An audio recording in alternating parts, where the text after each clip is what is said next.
thought about how in the world I could form my experience into a video, drag down all the aspects I didn't like about it, maybe make a scalding bad game design. But then I realized I couldn't make that video. I couldn't objectively find anything wrong or bad about Persona 5, it just wasn't a game for me.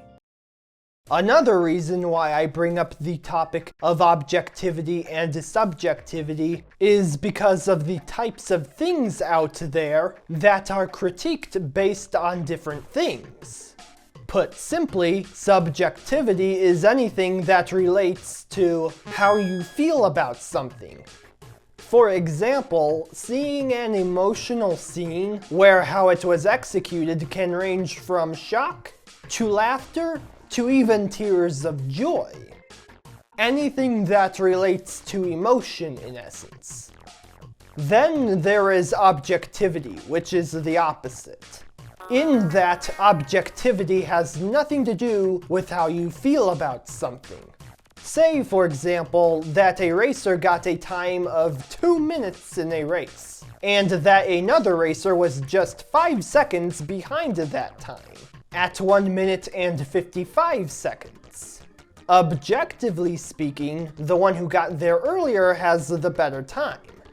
However, it is still subjectively possible that the racer who got the 2-minute time could just be the better racer in general. After all, this racer had more obstacles to deal with, whereas the racer who got the better time didn't have said extra obstacles. The subjectivity here being that you feel that the player who did worse could do better, with the objectivity being that the time in general was just a bit worse. But why do I bring this up, you may ask? Well, because while subjectivity is implied with just about every video out there, meaning that it isn't necessary for the reviewers to say "I think" and "I feel" every 2 seconds, there might still be an instance or two of someone out there using the word objective when talking about a subjective topic. In cases such as these, it is more so a scenario where what they are actually saying relates to personal standards. By that, I mean something akin to, by my personal standards, this thing is better than that thing. By my personal standards being what they actually mean when they say objective in these cases. Again, subjectivity comes from how one feels about something.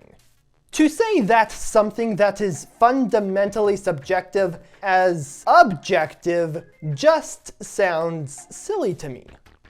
Though with that said, reviews do have elements of objectivity when it comes to anything that is based in technology. Let's say, for example, that I wanted to see which GPU would work the best when it comes to performance. What these reviewers would do is start with a set of components that they use for their computers, a standard set of components that will never change across various setups. After which, they will test a variety of scenarios with a variety of GPUs. The results of which are measured in numbers. In this scenario, the reviews are based on cold, hard numbers, not purely based on feeling of how one GPU may be better than another. Fundamentally, things that are quote-unquote objective are more so what I would define as a tool. Devices that have no emotions in of themselves and are designed for a specific purpose. Things that range from the aforementioned technology to something such as math. These tools can be used by anyone, good or evil. A mad scientist or a glad scientist. But yeah, make sure you use your tools to the best of your ability. For an unused tool or a non-functional tool makes for an objectively bad tool.